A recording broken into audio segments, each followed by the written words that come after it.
Welcome to Stitch and Witch, the podcast that examines the intersection of spirituality and creativity. About 8 years ago or so, when I picked knitting back up while I was in my undergrad, I was working front desk at a hotel, and there's a lot of downtime in that kind of work.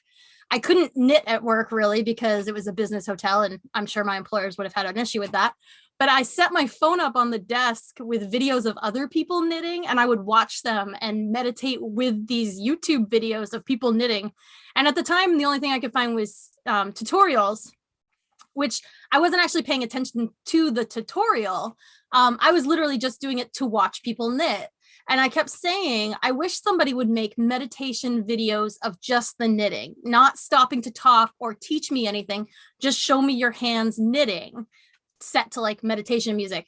And then a few months ago, it hit me after years of saying this, that I could do that. I could make those videos. I've only made a few so far. They are over on my YouTube channel, but and I've made a couple for TikTok too.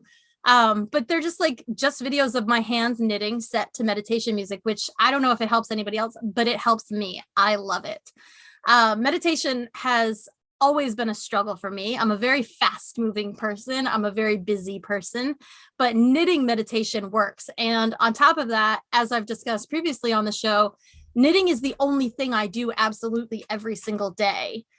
Through my bullet journal, I track certain tasks, and knitting is absolutely the only one that I always do. Every day at some point I knit. So it's a great way for me to connect to meditation in that way, which is why I'm really excited to talk to Suzan Colón today, the author of medKNITation, the book about knitting as meditation. Welcome to the show. Thank you so much, Katrina. I'm so happy to be here. Thank you for asking me. It's an honor. I'm really excited to talk to you. I read your book, and full disclosure, I read it a while ago and I couldn't get my hands on my copy of it. I was hoping to review it before this, and that just didn't happen because my copy is missing. So actually, yeah, just to be clear, the medKNITation book isn't actually out yet. I am writing it right now. The book you may be referring to is Yoga Mind, Journey Beyond the Physical, which is a 30-day program of the spiritual tools of yoga that aren't usually discussed in yoga classes because there just isn't a lot of time in yoga classes. And so Yoga Mind was actually, that was the culmination of at that point, 25 years of study of yoga spirituality, less about the physical aspect, which, you know the reasons why for that.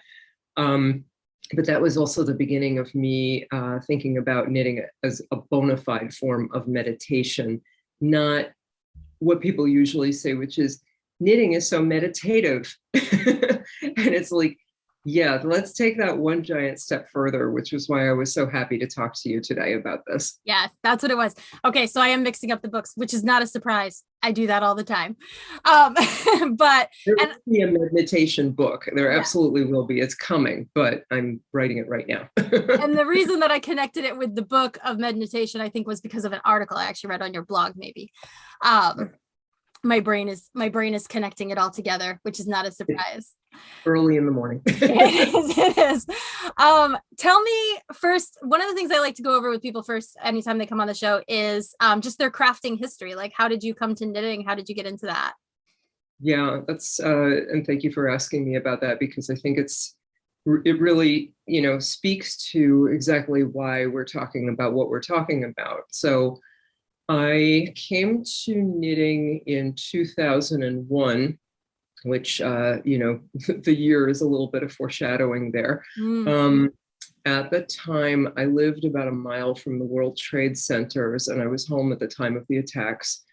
And for a week, there was smoke going past my window, and it was horrible. At night, you could see the fires burning. And it was, for many people, even if you were not directly involved, an extremely traumatic and unparalleled event. Nothing like that had happened before.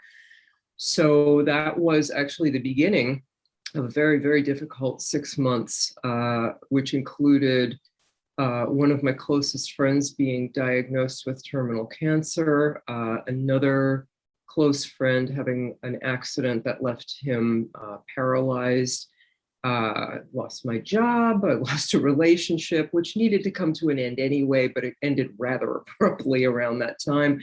And, just when you think like nothing more can happen, you're just like, no, seriously, that's it. My cat died. And I was like, oh my goodness. Yeah, it was. And that's all in the space of 6 months. I mean, if you really want to talk about the sequence of events, most of that happened in the space of 3 to 4 months. So I was a little stressed out, as you can imagine. My hair started falling out from stress. And around that time, a friend of mine said, I'm going to take knitting lessons at a local yarn shop. Would you like to come with me? And something about that really spoke to me. I think it was just a distraction. I just really needed something that had nothing to do with everything. So off we went to this wonderful little yarn shop that unfortunately no longer exists. But it was small, cozy, full of very colorful, soft, fuzzy yarn. And there we sat with a wonderful patient teacher. And my first scarf was way too wide and way too long because I think I was trying to construct some sort of safe shelter for myself rather than a scarf. But it was very relaxing. My focus was very on the stitches. And I felt like the rest of the world was receding in a good way, not like me going into denial, but I was just able to step away from everything that was happening to me. So that was the beginning of, wow, this is something more than what it is. Because of everything that was going on in that time period, I became a caregiver for my friend. I was I was doing weekly meditations with the friend who became paralyzed, and life called me elsewhere. And I did not have time or space, mentally, whatever, to knit. And I forgot about it for a while until 2016, more foreshadowing. And without getting into specifics, I think we can all agree that 2016, everyone was stressed out. Indeed. You can have your reasons, whatever. The country was stressed out. And I saw a friend of mine, and she was knitting, and it just, oh, wait a minute. I remember that feeling, that safe space feeling, that, ooh, I can take a deep breath again feeling. So I said to my husband, Nathan, I have to go to a yarn shop immediately. And he said, great, let's go. Because he's like that. He's one of those yarn husbands where I'm like, I just bought a new yarn. He's like, let's see it. Not, oh my God, we don't have a living room left.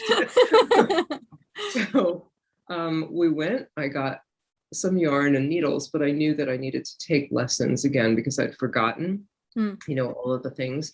So I went to Knitty City, which is a wonderful yarn shop still in existence on Manhattan's Upper West Side.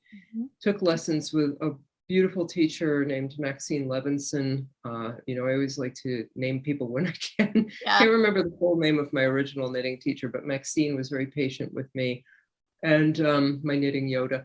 And there it began again. And then I discovered crochet because I probably saw Jonah Larson crocheting because he's, so hugely popular. And he was little at that point, the teenager now. And I was like, oh, I want to do that too, and I began, to make a long story just slightly longer, to really start to think about what is meditation. Why is it so inaccessible for some people, as you were mentioning at the beginning of the show? And how does this work as a form of meditation? What does it have in common with traditional forms of meditation that I've been trained in with my yoga background? Yeah.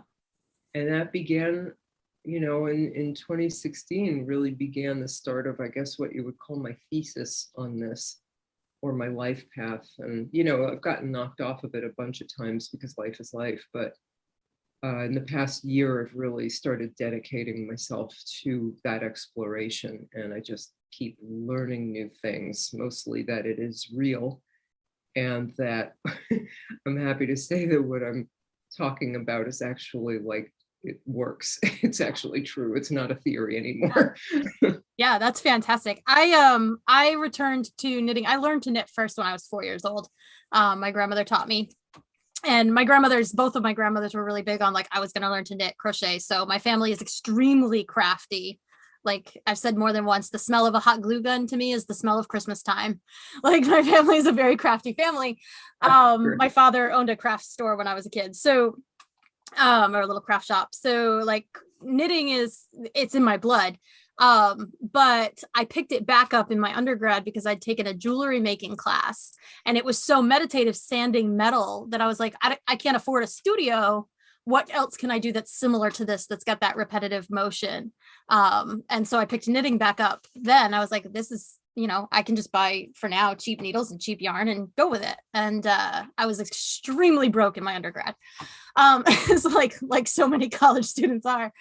So I picked it back up, and since then it literally is the only thing I do every single day. Like that's it. Every day. Yes. I knit. I work as part-time as a nanny, and I knit when I'm standing there waiting for the kids to get home from school. Like I knit constantly. And I had a direction I was going with telling you that. Oh, my question. I had a question I was going to go with at the end of that. So when you kind of started looking at it more meditative like that, what is your answer to the question of what is meditation? Like a shortened version, not necessarily your whole book, but what is your answer to the question? Right. Yeah. Meditation? Not to negate the entire book's purpose. I still want people to buy your book, so. Thank you. I do too. And mostly because I want people to have this, I mean, it's not because I want the fame and glory and fortune, because anybody who's written a book can tell you that if you want to be famous and rich, don't write a book, do something else, become an influencer or something like that. But what is meditation really depends on who you ask. Because I had a very telling conversation with a mentor of mine in both writing and spirituality. And she said, we were catching up, what have you been doing lately? And I said, I've been working on exploring the idea of knitting as a form of meditation. And she said, oh, that's nice, but it's not really a form of meditation. And I said, yes, it is. And she's like, well, no, it's not. And I said, no, really, it is. And she's like, it's not really. And she teaches meditation. Mm-hmm. She teaches meditation. She's insisting to me in a kind, gentle, polite way that this is not a form of meditation. Mm. And I said, no, it is. Because, and this is the answer to your question as best I can answer it, meditation is whatever gets a person into a meditative state. Mm-hmm. And for some people, that is working on a car engine. Mm-hmm. Some of the famous books, Zen and the Art of Motorcycle Maintenance, mm-hmm. Is all about fixing motorcycles as a form of Zen spirituality. Shop Class as Soulcraft by Matthew Crawford. It's a very deep philosophical look at, again, fixing motorcycles. I guess that's a thing. As a way of connecting with something. Yeah. Which is the point of meditation. Yeah. Is to connect with something. It's not to clear your mind. I want to clear the air about this whole clearing your mind thing in meditation. People always tell me, like, I've been teaching yoga and meditation for almost 30 years now. No, I've been doing it for almost 30 years. I've been teaching it since 2002. And people are like, oh, I can't meditate. And I'm like, why do you think that? And they say, well, I can't clear my mind. I'm like, mind was not designed to be cleared. Yeah. The mind is basically, the brain is a sentry, if you will, that is designed to look out for danger, find food, find partner, find other people like, your tribe, and find shelter, make sure everything's okay. Why would you want to turn that off? Yeah, that's not something that you like, okay, let me log off now. Right. But we are bombarded with so much input now in this age, so much more than we used to be. Mm-hmm. And it does serve to sort of quiet down, the mind a little bit. Like, do we have to be ever vigilant, like all the time? No, I think for 10 minutes, 15 minutes a day, we could lower the vigilance a little bit if it's safe to do so. So yeah, what is meditation? I believe now, having had my experience with knitting and crochet, that meditation is anything that puts you in a meditative state. For some people, that's drawing. For some people, it's knitting and crochet. People who spin and weave have said to me, hey, what about us? Yes. Yes, absolutely. And for people who work on motorcycles, I think it's anything that doesn't require you to do something else also. Like I always encourage people, if you're going to try meditation, don't have a project with a pattern that you have to consult constantly. Yeah. Don't have to what am I doing? Counting, moving, stitch markers, all that kind of stuff. But yes, I think it's much more open-ended. Even in traditional paths, Buddhism, yoga, whatever path you're talking about, there are forms of meditation: walking meditation, writing meditation, the meditation with sumi ink, painting, that Zen masters do. So yeah, I believe it's knitting's time to be recognized as a form of meditation. And it's having this amazing resurgence, which I want to talk about in a second. But yeah, that's what drew me to it as meditation, along with the jewelry class that kind of got me back into it. Was I've been pagan. I've considered myself pagan or Wiccan since I was 15 years old. So that's 22 years. And it was math. Math is not my strong suit. And I always struggled with meditation because everybody says do it in silence. And I talked about this a little bit on the last episode of the show. I have PTSD around silence. Silence to me meant my parents hadn't paid the electricity bill or we were about to be evicted. Right. So, and we were homeless a couple of times when I was a kid. So I have this PTSD around silence, that silence is very scary to me. I have an air purifier in my bedroom going all night long because silence is bad. So I had a really hard time meditating, and I kept that was what all the suggestions were: do it with silence, do it with, and I was like, silence gives me anxiety. I can't calm myself in anxiety. But with knitting, that is enough of a focus for me that even if I am sitting in silence, I forget that I am. And it's one of the few things that does that for me. I know it's thank you so much for sharing that, first of all, because I believe that the more people share what it is that they are working with, I believe that people like me can better serve. Being in the yoga tradition, my whole point is to serve. And one of my goals that was given to me by the place where I studied, Integral Yoga Institute in New York City, which is the oldest yoga studio in New York.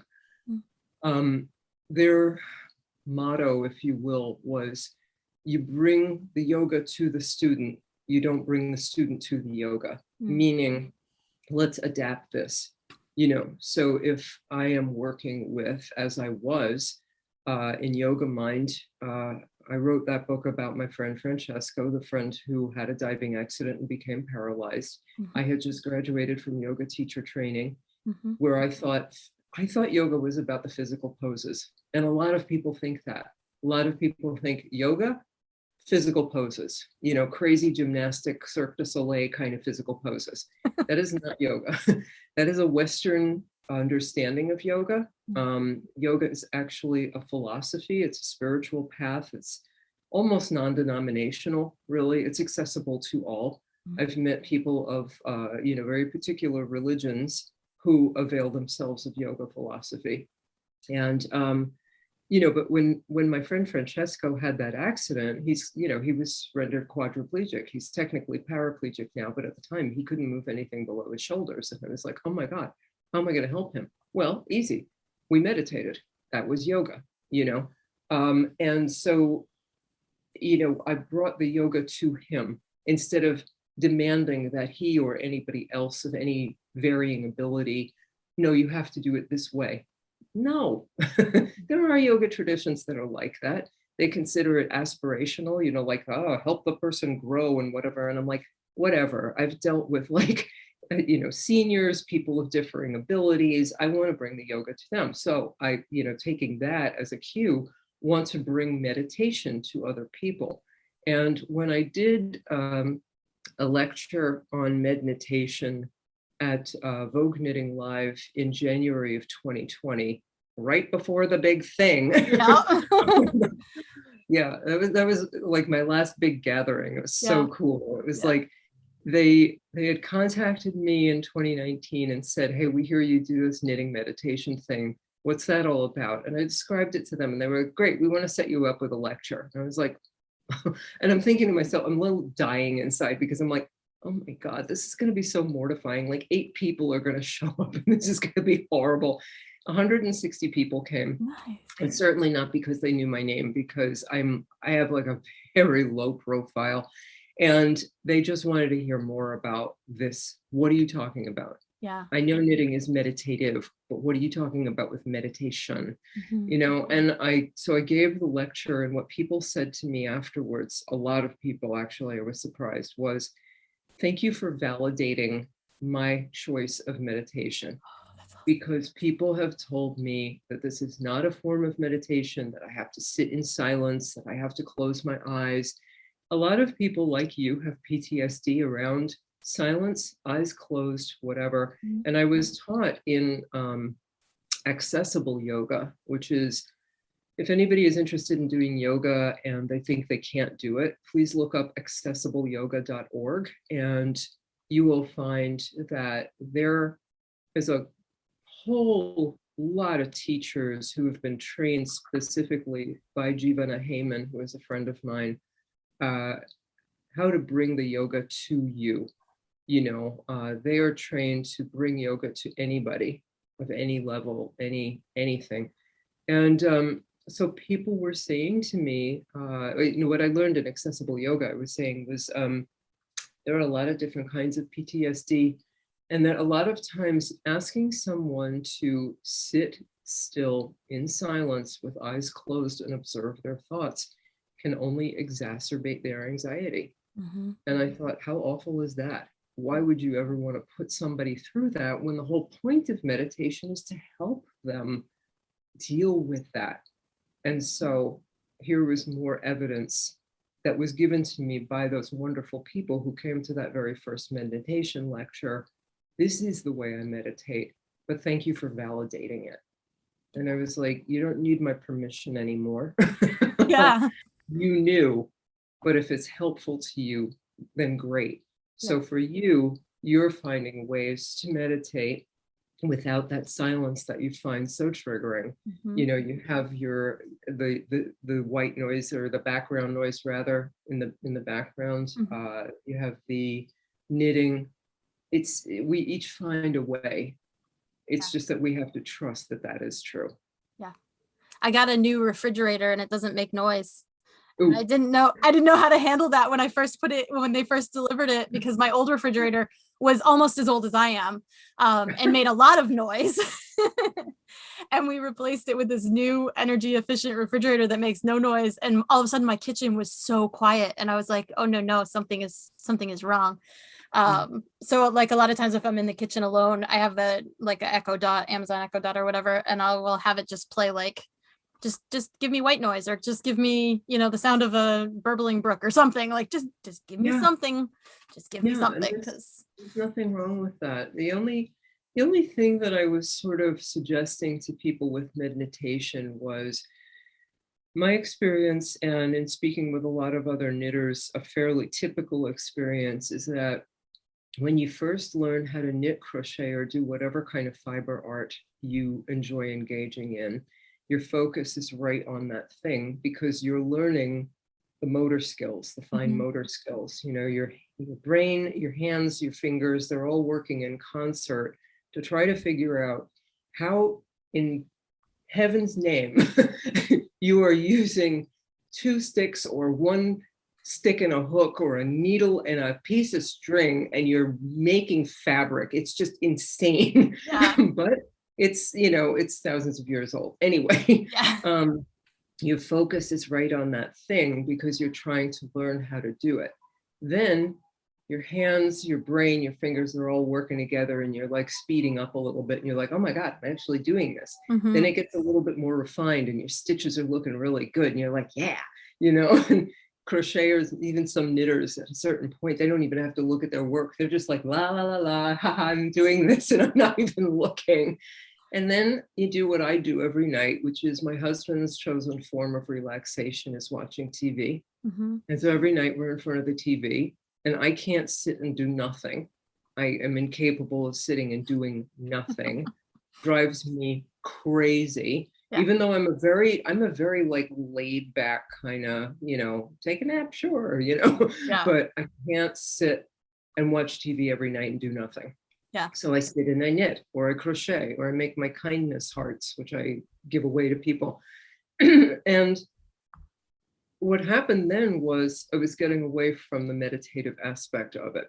I was getting away from the meditation, because I was like, yes, this is relaxing. Yes, it's fun. Yes, it's great to do while watching TV. But what about this other thing that I discovered that was allowing me to create that safe space, that was allowing me to pull away from my more fear-based thoughts and go into a place of connecting with my intuition? What about that? And I was like, oh, I see. I need to have separate time for that. Yeah. I need to create 10 to 15 minutes a day where I just sit and knit. And yeah, you can have like, the sound of the brook in the background or whatever, but just not the television, for example, not the latest audiobook. That's not a meditation. That is knitting while doing something else. I'm talking about knitting is, once again, your focus, or crochet, or other, I use knitting the way people use the word Kleenex or Xerox. Yeah. No one says, pass me a facial tissue, please. Everybody says just Kleenex. Yeah. So knitting is a word that I use as an umbrella term for fiber arts, so that nobody feels left out. Because it's easier than me saying knitting, crochet, embroidery, stitching, all of the things. All the things, weaving, spinning, dyeing. Yeah. Yeah, so I'm just suggesting, or offering, really, I'm not even suggesting it, I'm just offering the idea of something that the late Pearl Chin, who was the owner of Nitty City, she had this great catchphrase, because she was in marketing, and this was like the snappiest thing I'd ever heard. She was like, try knitting for 15 minutes a day, it'll change your life. And my version of that is, try knitting in stillness for 15 minutes a day, it'll change your life.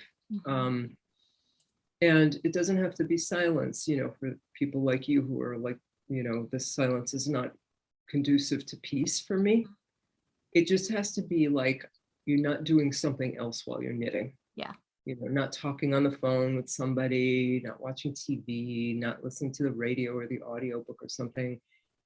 I have managed to meditate while having some spa music playing in the background, if I too am disturbed by silence, because sometimes it gets too quiet here. Yeah.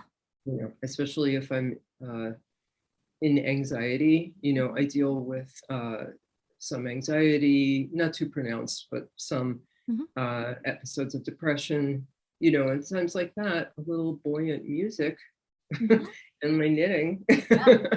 And I'm like, oh, okay, all right, I'm all right now. I'm okay. Yeah. I think that's all I want. It's just like, I want to know that even when things around me are not okay, that I can be okay. Yeah. And I want to share that with people. Like, this is a path to getting there. Like, everything in your life is not always going to be okay. We all have events happen. That is just going to happen. That is part of life, as the Buddha told us. It's just that I want to know that I can be okay within those circumstances. Yeah. I tend to, I'm one of those knitters that knits so habitually that I can knit while I do other things. So I can knit and read, I can knit and walk. Like, I do all of that. Sure. I have a little device that holds my book open so that I can knit while I read. But I do try to like intentionally knit and just knit. And the other thing I do is I always have 2 or 3 projects going, which is partly just that I have no attention span. But one of those projects is always more complicated than the rest. Right. so that I have like, this is the one that I'm going to sit and like do this because I want the end result. Whereas this is the one I'm going to sit and do this because I want the internal like process of, you know, when I'm knitting that just straight sock, like that's that, you know, it's just straight stockinette stitch. That's my meditation thing. Right now it's a chunky sweater that I'm doing. That's just a simple top down raglan sweater. With a super fat yarn and super fat needles, and it takes no brain power, and it's flying off, you know, the project is flying. And that's my like meditation. I can sit and just do this and not do anything else kind of thing. Right. I always tell people that if they want to try this out, to have one super simple project. I always have one, well, I mean, actually, I'm the other side of your statement, which is that I always have one non-simple project going because I am only a process knitter. There are sweaters I would like to create, I'm sure, but mostly the reason that I knit or crochet is very rarely for the finished thing. Like if I made a shawl, it's a byproduct of my meditation. Not meditation is a byproduct of my shawl making. You know, it's like, I have to get into projects like the kindness hearts that I can give away because really I just don't need any more shawls. And that's why I'm grateful for organizations like Knit the Rainbow, which is they collect handmade garments to give out to homeless LGBTQ plus teenagers for the winter time. And I found out about them, and this is a great resource. And I'm sure there are other similar organizations that will take your handmade garments and give them to people who are cold and need them, you know. And this is great because we get the wonderful effect of knitting. You know, it's like my favorite thing to do.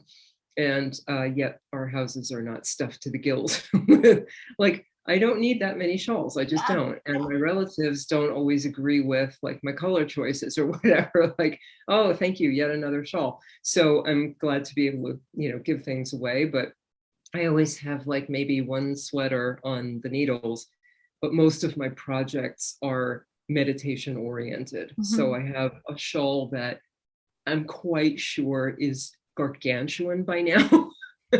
And I'm really looking forward to seeing how many times I can wrap this around my head. Because it's so meditative, I just keep going. And it's on size 48-inch circular needles now. And it just keeps getting bigger. And I'm like, keep going. You still got yarn left. This is so meditative. I love it. You can do. I'm doing the bigger on the inside shawl that has the TARDISes from Doctor Who, and nice. I will never make another one because although I love how it's coming out, I think it's a gorgeous pattern. There's nothing meditative about it. In fact, I find it extremely frustrating. And at one point, you have to bind off 311 stitches worth and then pick up and knit 300. Pick up and knit 311 stitches is a nightmare. Like that's my nightmare. That's my nightmare. It's horrible. It was the most, I waited like 3 days in anticipation of, I know I'm going to have to do this step to continue on this project, but I just can't wrap my brain around it. Horrible. Gorgeous pattern. Absolutely gorgeous. I love how it's coming out. I think I'm going to wear it a lot. I'm a huge Doctor Who fan. I'm sure I'm going to wear it a lot, but nightmare to assemble. I will never make another one. Never. And those projects are great. Those projects are so fun. I love, like, you know, there's many times because I am such a meditative process knitter that, you know, I don't know how to do a lot of stuff. You know, I have a friend who started knitting last year, and she is so far ahead of me that she actually asked for the number of a mutual friend of ours. Can I please talk to Jonathan about knitting because he knows more than you do? I'm like, I've been knitting for years, but I'm not in this for the short row shaping. I'm just not. If I get a sweater out of it, generally it's ill-fitting, and I undo it, and I am grateful for the process. I turned unraveling into a meditation, which will be in the meditation book, because that is a deep spiritual process. It's an opportunity, you know, and I just feel, I feel fine about where I am. I do have the Coco Knits book, and I would love really to learn how to make top-down raglan sweaters, and I will, Yeah. because that's a separate part of my knitting life. Mm-hmm. You know, it's just like I have two parts of my knitting life, you know. One is my meditation, and the other is, oh, this sweater is going to look so cool if I can figure out how to make it. Yeah. And I've that's used great. unraveling as a spell before too in Nice. my paganism, in my witchcraft. I've used unraveling as a spell. I had a sweater or a vest I was working on for my wife, and it had this cabling down the front, and it was beautiful, and I worked on it for a year and a half, and then it sat in a basket for a year, and I realized I was never going to finish it. And I ended up doing like a whole kind of ritual thing, and I taped it. I recorded this whole ritual thing around unraveling this sweater that I'd spent so much time on, inspired by a mentor in my MFA program who had us set our manuscripts on fire. As a, like, we went into a snowbank. It was the middle of winter. We went out in the snowbank and set our manuscripts on fire. Nice. And it was very cool, and it was a very like letting go kind of cleansing. This was about the process. It wasn't about the finished project, and it's okay that I'm not going to have the finished project, and I have to accept that. It was very, it was cool. I'm in the process of unraveling my very first sweater that I made, which at the time I was extremely proud of. It was gigantic. It's made of wool that will felt if you stare at it too hard. And I put it down on the couch one day because I was like, look, I just don't have the space for hanging on to these things.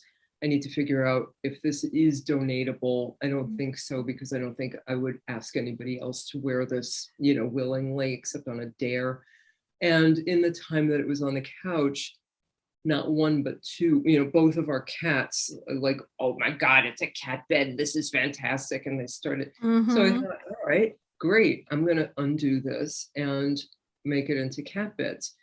Fantastic crochet project. And, you know, the thoughts that I had about, oh, this is my first sweater that I made and everything.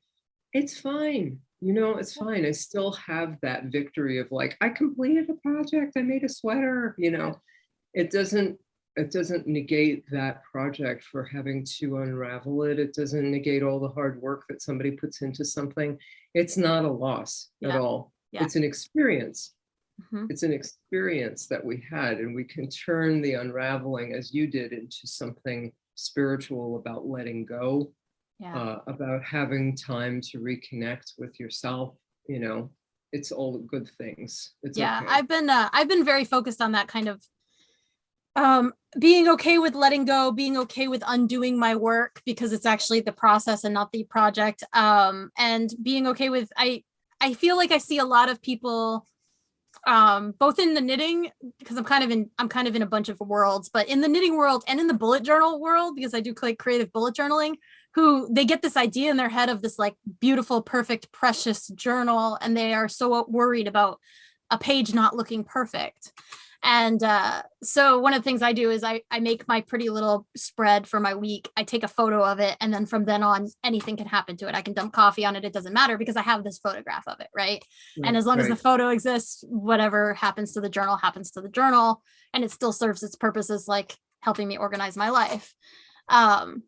And I have this whole thing around like nothing is precious. No object is precious. I said this yesterday, actually, because I work part-time as a nanny, and I said to a kid yesterday, he got very upset because his 2-year-old brother destroyed piece of art he'd made, like every 2-year-old does to their older brother. And he hit his brother, and we had a very stern talk about how human bodies are not replaceable and art is. You can redo that picture, you can remake that drawing, you can do it, but you cannot replace your brother. So we do not ever injure your brother over an object ever. Right. And that's like a big thing for like my process, where I'm at in my process right now. Yeah. And that's such a good lesson, you know, not only for the children, but for us, you know, is that, you know, especially in these times of extreme weather, you know, where people have a tendency to lose things, you know, I live in an area where Superstorm Sandy came through and we had stuff in the basement, and I lost a trunk full of decades worth of morning pages journaling. I do the artist way. Yeah. Yep. And we talked about that. And, I had all these journals and they had artwork in them, and oh my God. And there was another part of me that sort of said, this is the answer to the question, what are you going to do about all these journals? There you go. Because our basement was flooded with 8 feet of water. We were expecting 2. We got 8 feet of water. These journals were completely waterlogged, and that water was not clean water. That water traveled like 7 blocks through the streets, and it was full of, toxic chemicals. And oh my God, there was no salvaging anything. My grandmother's dresses, things very precious to me, and things that I was sort of like, what am I going to do with all these journals? Mm-hmm. And the water took it all. And there was a part of me that was like, this is somewhat freeing. Yeah. I'm not saying that that is true for people who lose their entire homes, because that happens a lot these days between flooding, fires, and what have you, tornadoes, Mm-hmm. There's a lot of extreme weather. That is not freeing. And also when people say, oh, it's just stuff, it's your stuff. Mm-hmm. It's still your stuff. Right. And it's not easy to part with things involuntarily, Yeah. However, for things that are on a lesser scale, like my trunk full of journals, there's a part of me that still misses them. And there's a part of me that says, you know what? That was an okay way for them to go. Yeah. The flood took them. Yep. What am I going to say about that? Definitely. Yeah. Okay. Definitely. Yeah, that's all things that have been on my mind a lot lately. You've mentioned Knitty City like 3 times, and I feel like Knitty City and a lot of these local yarn shops like Knitty City and influencers like Christy Glass and all these people are really like emphasizing for me this resurgence that knitting is having right now. I think when I was a kid and I was crocheting and knitting, my friends all thought it was really weird. And now we're like seeing video of Patrick Stewart knitting, which as a Star Trek kid, when I like a family full of Trekkies, that would have been amazing when I was a kid if I'd known Patrick Stewart knit, right? It blows my mind. Between Patrick Stewart knitting and the recent photo of Jason Momoa wearing a granny square vest, I think my inner, fiber person just exploded with glee. Yes, I saw that vest and I saw all these people going, oh my God, I've never wanted a granny square vest before. And I was like, yeah, because like 3 years ago, we were all making fun of them. Exactly. And now you wore one. Dickies are having a huge moment right now. And I'm like, I'm still not there. I'm still not there. Dickies were like insanely nerdy when I was growing up. You can't be serious. And people are like, Dickies, there's a new project, Yeah, it's so funny to me how these things that like I would have probably been mocked for as a child are now like cool. It's a cool thing. And I honestly, like, I get the nanny jobs that I get because I'm crafty. Yes. I have a lot of people that hire me specifically because they're very athletic or they're accountants or they're lawyers and they want somebody who does these like pom-pom crafts with their kids, which is, my thing. And that's why I get paid what I get paid to do what I do. And I think that's really funny how it's all kind of having this resurgence and it's very cool right now. But I was wondering how you feel about this resurgence of craftiness and how it intersects with our collective state of mind. We saw so much of it in the last year and a half, really, of people like suddenly I taught a knitting class last summer to a bunch of people who had wanted to learn for years and suddenly had the time. Yes. So. Yeah, exactly. I only see good coming from this. I have absolutely no problem with it. And it presents everybody who crafts with a wonderful opportunity that I see sort of, it's hard for me to say this because I don't teach well, but I think that there is a wonderful opportunity here for everybody who crafts in whatever they do in crafting to teach people, teach others how to do this. Please, please, please bring it to other people as you are doing with the children that you are watching. because we are living in a very, very digital age. It's only going to become more digital as we go along. And a friend of mine who is a teacher told me what her students go through on a daily basis. She's teaching in an area that would be called underserved. And she said, the children are told by the teacher to open their computers, to log on to the learning hub, and to begin typing.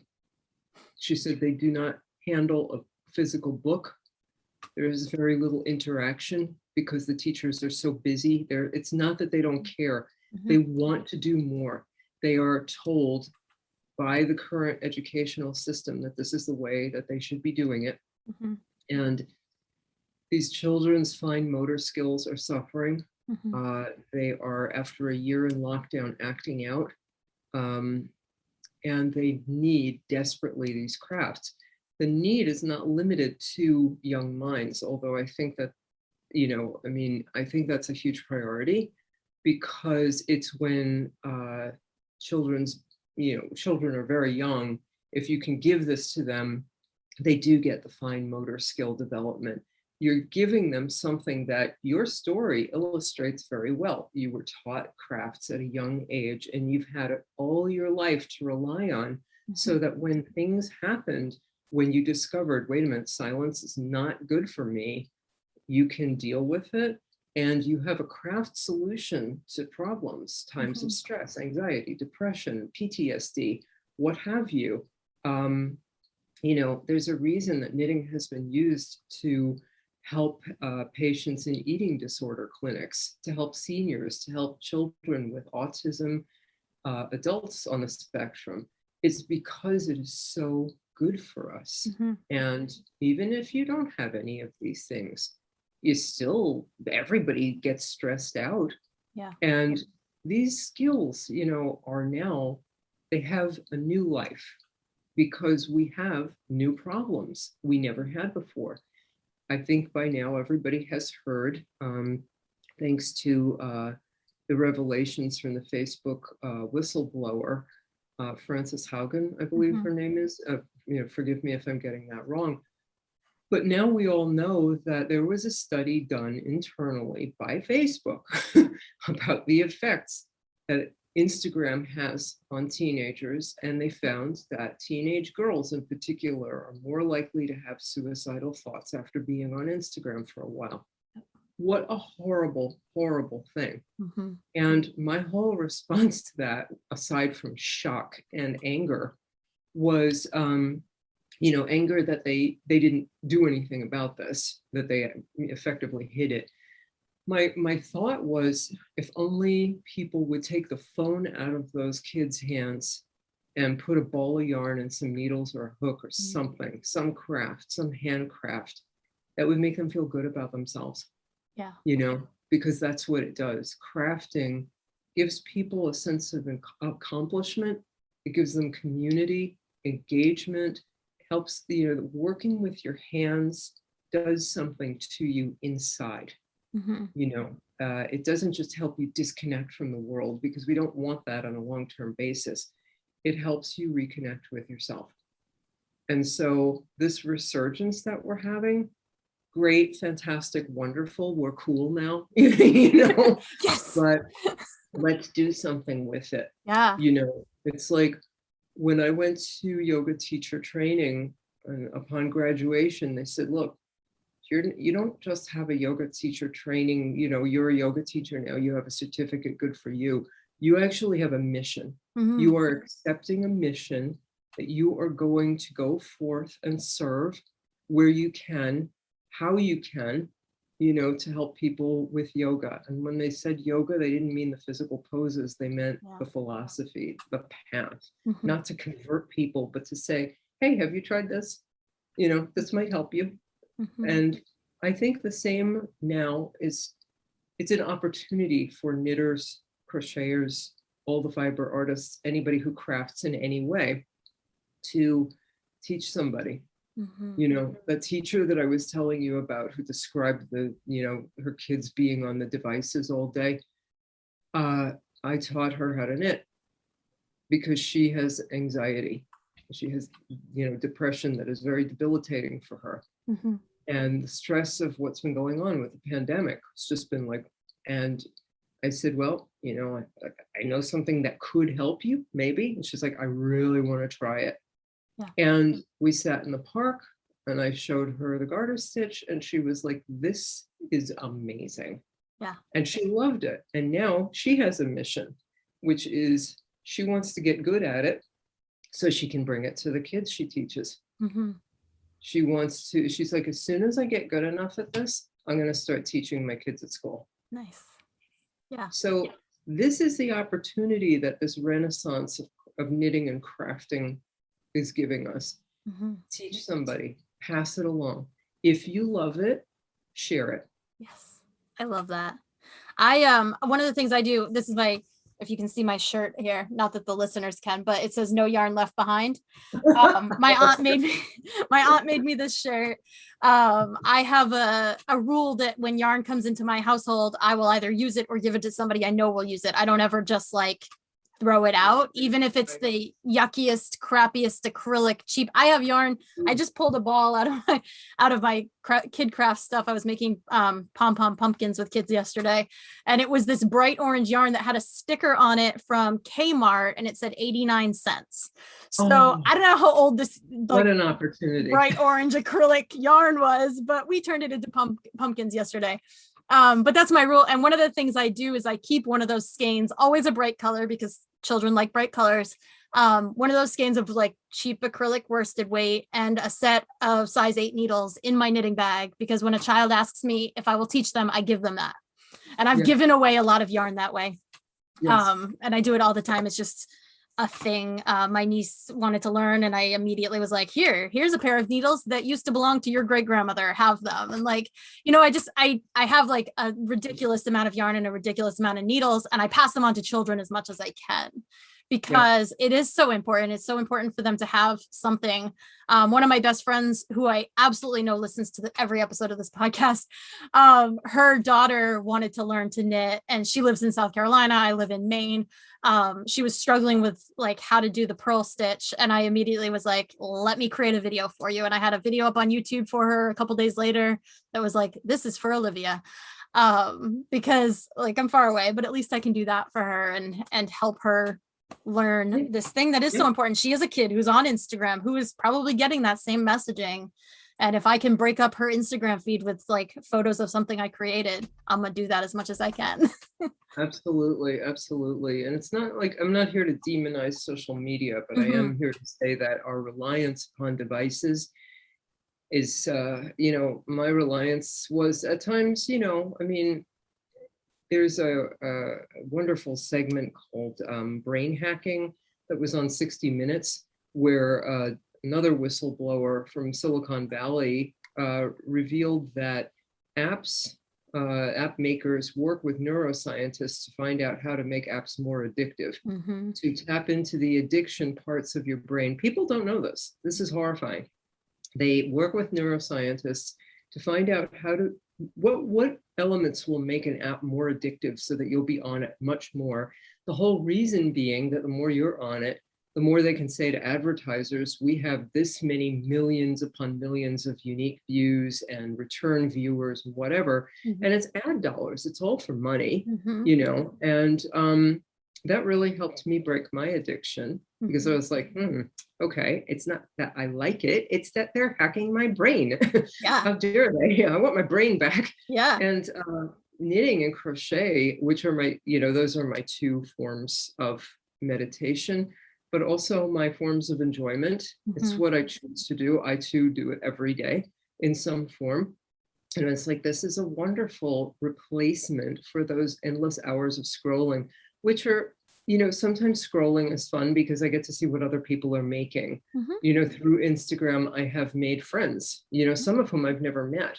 I have been able to use it as a tool to get out the word about meditation. Hey, you are meditating. This is fine. You're good.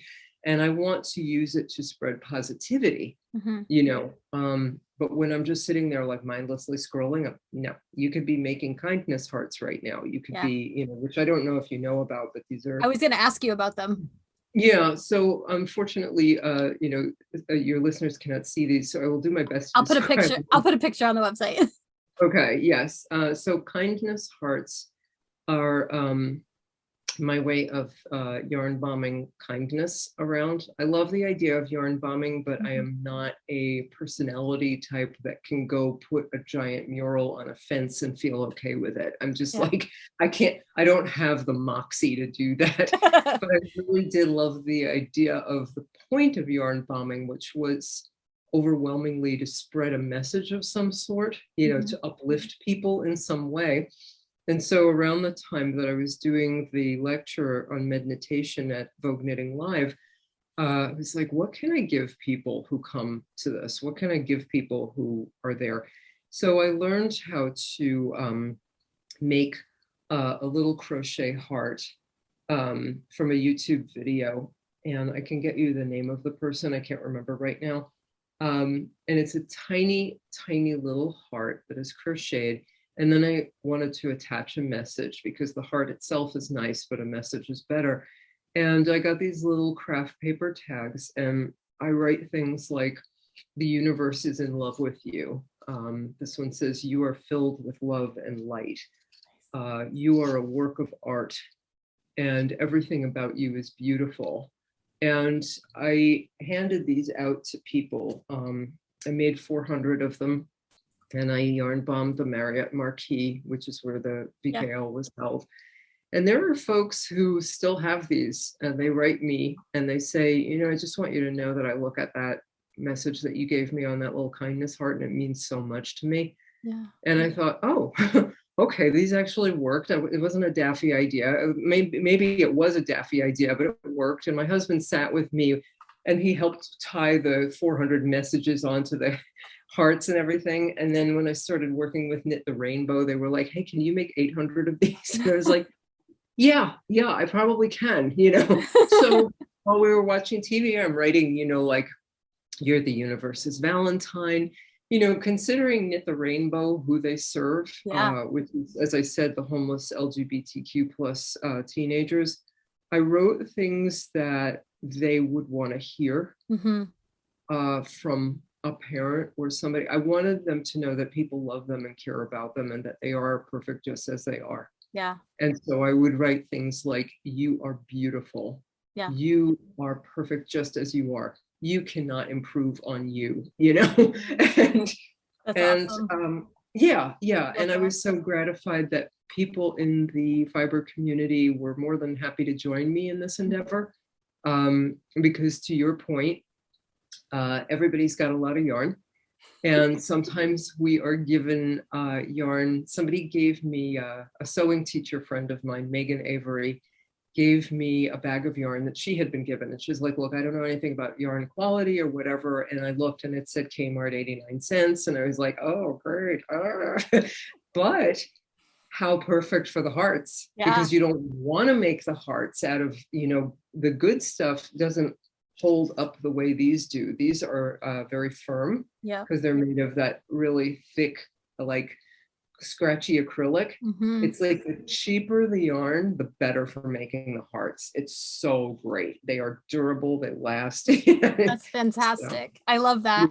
I have a friend, a couple of years ago, she and I teamed up to make scarves from like October through January 1st. We knit scarves the whole time. And then we were going to hang them up in a park that's right across from a homeless shelter, with the intention of people grabbing them. We read an article that said that a lot of times those end up just like being taken down by like park cleanup people instead. So her dad, he's pretty high up in a hotel chain. He used hotel funds to purchase a bunch of $5 coffee certificates as like a donation from the hotel, so that we could attach those to the scarves so that the people from the homeless shelter could go get a coffee and maybe use the restroom if they needed to, you know, because that's a big issue. And we did on New Year's Eve, because we knew that the park staff wouldn't be cleaning the park on New Year's Day because they would have the day off. New Year's Eve, we went around and hung these scarves all through this park that's right Yeah. across from this homeless shelter. And it's been a few years now. That was like, 5 or 6 years ago now. We need to do something else like that. But she's a big yarn bomber. She does like the really creative. I've never done anything like that either. But she does those really creative yarn bombing things. And it was a really cool way to team up and do something good. And it was really like, I mean, being out there in the dark, hanging all these scarves on trees was really cool. Like the whole thing was just fun.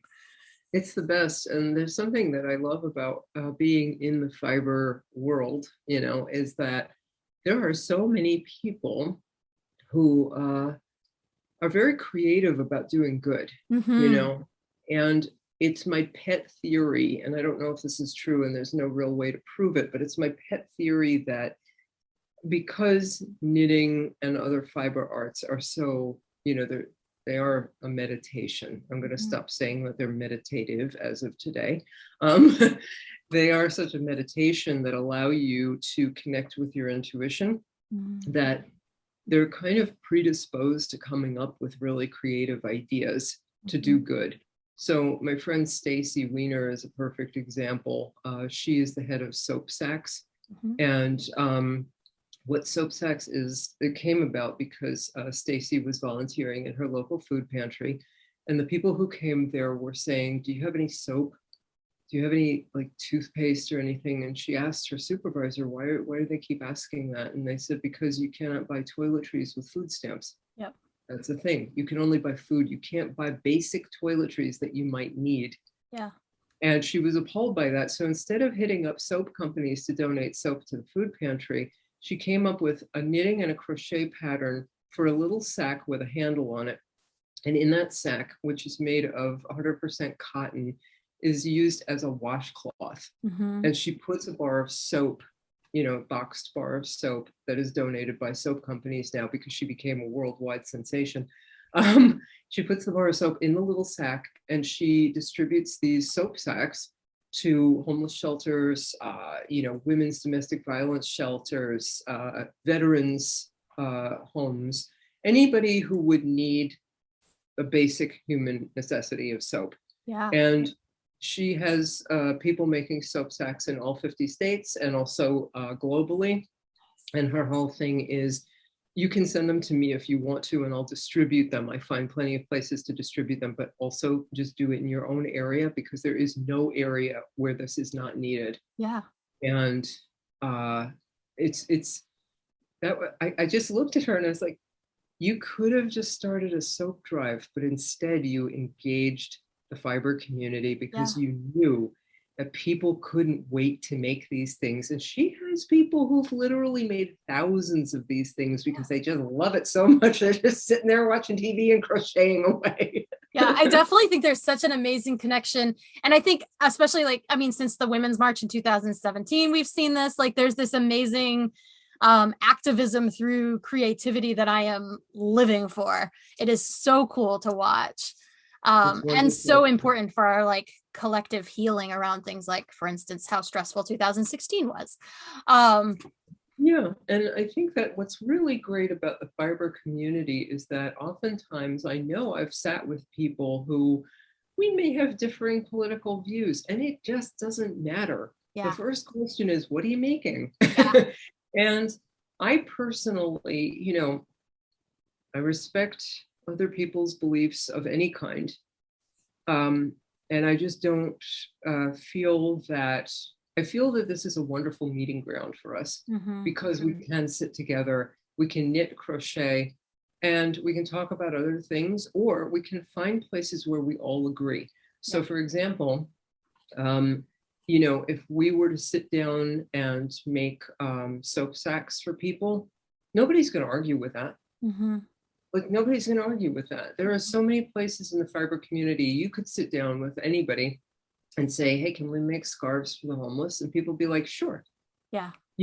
And differing beliefs might never come up. It would just be like, how'd you get into knitting? What are you making? What's your favorite pattern? And we could have substantive, very heartfelt conversations that might, reduce those boundaries that have been set up and that we're all exposed to. I think that there's just so many opportunities for us in this world. Yeah. And all we need to do is see them and be willing to take them. I think that is so true. I have a cousin, or I mean not cousin, an aunt on my wife's side, one of my wife's aunts who I'm very politically involved, and everybody around me knows that because I'm not quiet about it. I actually I publish political editorials in a local news organization and stuff. Like I'm outspoken. I actually, you said something about your last big event before the pandemic started. My last big event was I was speaking in front of a panel of legislators at my state house. That was like the last time I was in a room full of people before the pandemic started. Yeah. And so I do these things all the time. And I have my wife's aunt is on the opposite end of the political spectrum from me, but she's also a crafter. And she and I are very well bonded over our craft. We share like patterns with each other. We send each other pictures of cool things other people have made that we want to replicate. This is how we connect. And we're actually we're very tight because of that, because of crafting. Like that's what keeps us close. Such a perfect example. It's like, yes, there was a time when people had differing opinions and they just respected them. It's like, okay, agree to disagree. And they would find other ways, to talk and to bond, even within families. It's like, okay, it's not a whatever situation, because of course everybody's beliefs are very, they're very passionate about their beliefs. And I just think that there's a fantastic opportunity here to do exactly what you did, which is, hey, we love talking about crafting and we're very tight with that. Yeah. And she goes and does her thing and I go and do mine, and that's beautiful. And I think that that's one of the best parts about knitting and this resurgence, this renaissance that we're having, is that it's just including more and more and more people. Yeah. Men are feeling confident about knitting now, which they didn't before, and they should, and people of color feel, they're starting to be more recognized, more included. I loved when I was at the teachers meeting for VKL, there was a moment where somebody said, I'm looking around the room and I'm so glad to see that finally I feel more represented. And there was a big cheer that went up because we looked around and we were like, oh goodness, we're a rainbow. This is fantastic. I love that. Yeah, I know Gay Glaspie. She talks about that all the time too. And I love that. Yeah, I'm glad she spoke about it, because she was one of the people who really hey, we have to have a conversation about this. It's going to be a difficult one, but let's have it. Yeah. And it turns out good. It turns out good because the fiber community really responded. You're always going to have a couple of people who are a little grouchy about things. That's fine. Yeah, that's fine. Let them be send them love. Yeah, let them be grouchy. My sister's a Baptist Christian, and I'm a pagan, lesbian witch, and we run an Etsy shop together, so we're cool. There you go. There you go. we can all meet up somewhere, especially around crafting. Yeah, Normally I ask people what they're making, but you are a process knitter and not necessarily about the final product. So but I am making stuff. Do you want to share what you're making? Just a basic idea of what you're creating right now. Yes. So as I mentioned, I'm working on a seemingly endless shawl. I noticed that the yarn is getting smaller. I don't know that I was meant to go onto a second skein of yarn, but I did because I bought it. It's really, so I don't know how big this shawl is right now, because on circular needles, it's really kind of hard to tell. It will be a delightful surprise to me. It's made out of lovely Malabrigo yarn in hues of pink and purple, which is my palette. And I'm really, really looking forward to that, because it's getting chilly around here and I can just see that it's going to be wonderful to wrap myself in that thing. I am also working on, okay, so I have a sweater that is, the pattern is called Sub Pop Tea. It's on Ravelry, and I'm forgetting the designer's name right now, but if you look for Sub Pop Tea, as in TEE t-shirt, that looks like a really meditative project, because it's in the round, just a t-shirt, sweater t-shirt in the round. I had hoped to wear it this fall, maybe next fall. And I am making many hearts, these kindness hearts. I timed myself. I don't usually do that, but because I have to usually make hundreds of them every few months, I needed, because people ask me, my husband asked me, how long does it take you to make those? And it's 2 minutes each heart. Nice. I'm not a fast crocheter. I think that somebody like Jonah Larson could probably turn out like 2 seconds, you know, boom, boom, boom, here. Boom, boom. He could probably make hundreds in a day. My wife probably could too. She can do a baby blanket in like an hour crochet. She just flies through. I'm like, I don't. Well, you know, that's the great thing about crochet too, is that if you need something in a hurry, like a baby blanket, you can make one in a weekend. Mm-hmm. You know, you can make a lot of crochet things in a weekend. I do love crochet for that, because when I need to be fast, like with the hearts, I don't need to be meandering through those things, but they are still a meditation, because now I've got it down to, you know, like I know physically what to do, and I don't have to look, and I can just like, but yeah, so that's what I'm making. It's a lot of hearts, an endless sweater, and a very, very large shawl. Nice. Nice. Well, I don't want to take up too much of your morning. I do want to thank you for coming on the show. I want to ask you if there's any last minute thoughts or anything we didn't talk about that you'd like to bring up. I just love this interview so much. I cannot believe how the time has flown by. As you predicted, you know, there was a meeting of the minds here. And I just really want to thank you for allowing me to, you know, talk about something that I'm very passionate about, that I think can be very helpful to a lot of people, which is just set aside some time each day to craft in a way that helps you connect with yourself, and also to pass it along. If it's important to you and you love it, pass it along to somebody else.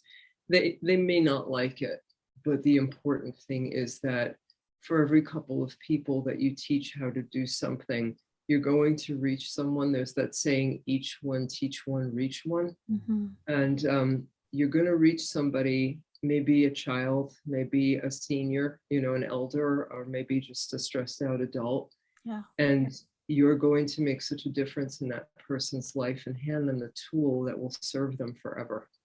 So I just really appreciate you giving me the opportunity to say that, and for doing it yourself. Thank you. Thank you. And thank you for coming on the show. I know I read on your blog a couple of days ago, you'd done a blog post about the Facebook, Instagram situation, I believe.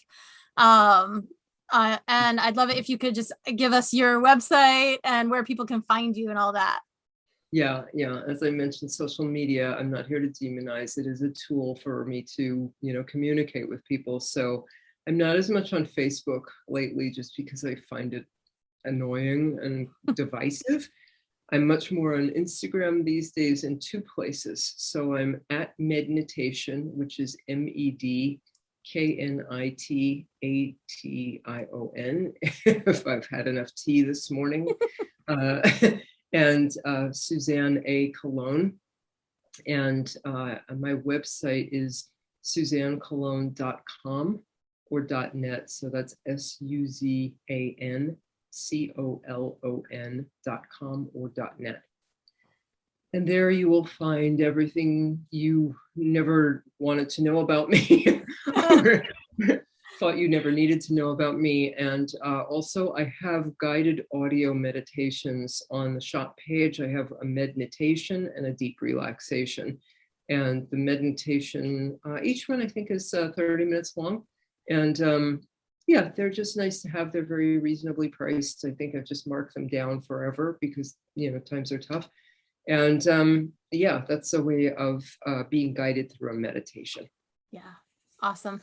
Thank you so much. This has been absolutely delightful and everything I wanted it to be. So I'm so glad that you came on the show. Me too. What a nice way to start my day. And I'm thanking you so much for your positivity and your message, and for all the good work that you do. And yeah, this has just been wonderful. Thank you. It's been an honor. Right back at you. And I'm going to talk to my crochet happy wife about making hearts for you. So okay. Oh, good. Yeah, the pattern is on my website. Nice. The link to She's very big on her crochet. So awesome. we just have a house full of yarn, basically, is what I'm saying. Then you can make a lot of hearts. Have a great day. You too. Thank you. Bye. Listeners, I want to thank you so much for listening to this episode of the show. I had such an amazing conversation with Suzan Colón. I feel like she and I connected and will be friends for years to come. I hope that you also enjoyed listening to this episode. If you want to support the show, you can join me over on Patreon at patreon.com/KRaySaulis. That's patreon.com/KRAYSAULIS. As always, all of the show notes are at www.stitchandwitch.com. I look forward to talking with you again in the very near future. Have a great day, and don't forget to craft outside your circle.